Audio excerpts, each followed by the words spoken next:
just like after the tragic accident of Overpass Flight 2283 in August 2024.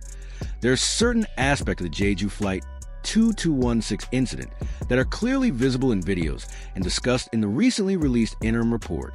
These are facts that can be analyzed and explained without speculating on the ultimate cause of the disaster. This includes the confirmed bird strikes, which evidently affected both engines, the aircraft's go-around maneuver, and its subsequent landing with the landing gear retracted far down the opposite runway. However, before discussing these details, it is important to explain why speculation about the full sequence of events should be avoided until the final report is released. Aviation, despite incidents like this, has become remarkably safe over the last few decades. That does not mean there is no room for improvement, as this accident demonstrates.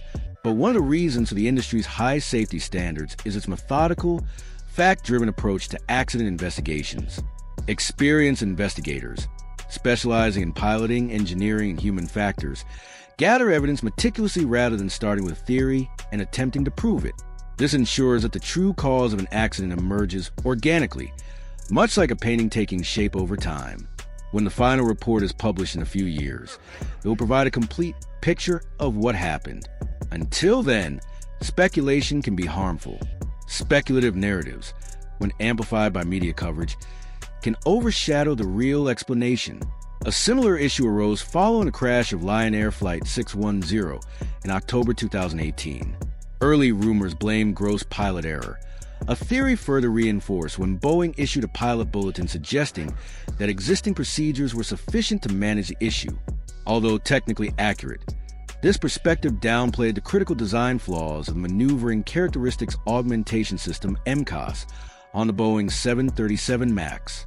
The widespread belief in pilot error contributed to a false sense of security, which may have influenced how the industry reacted to the situation.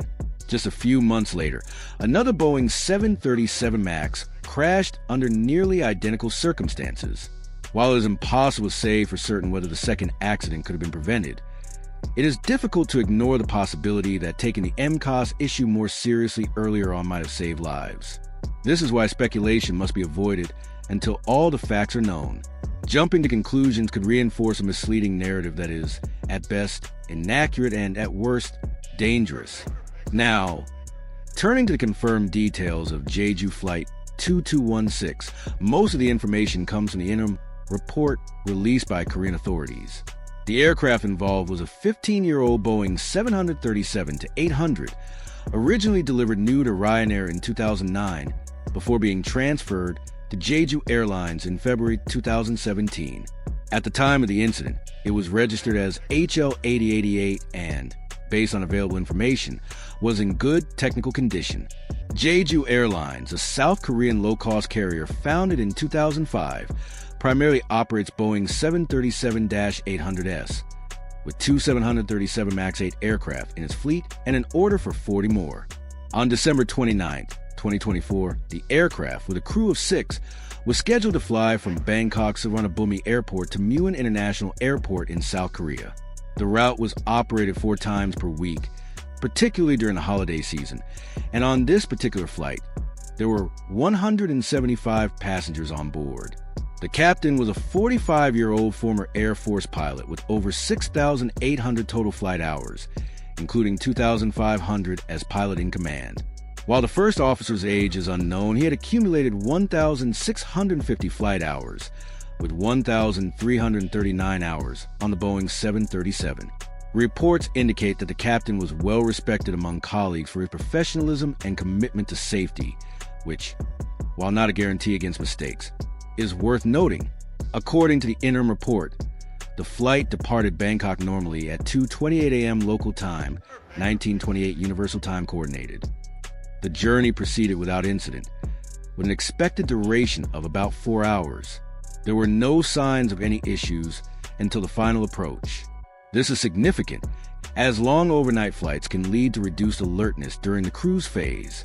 Based on experience, regaining full focus for an approach, particularly an ILS approach expected to be routine, can sometimes be challenging. However, in this case, the landing did not go as planned. Muin International Airport is located near the coast, surrounded by wetlands that serve as a natural habitat for various bird species. Airports use a range of measures to deter birds, including lasers, trained falcons, and other techniques, but it is not always possible to keep birds away entirely, especially when a runway is located in the middle of their habitat.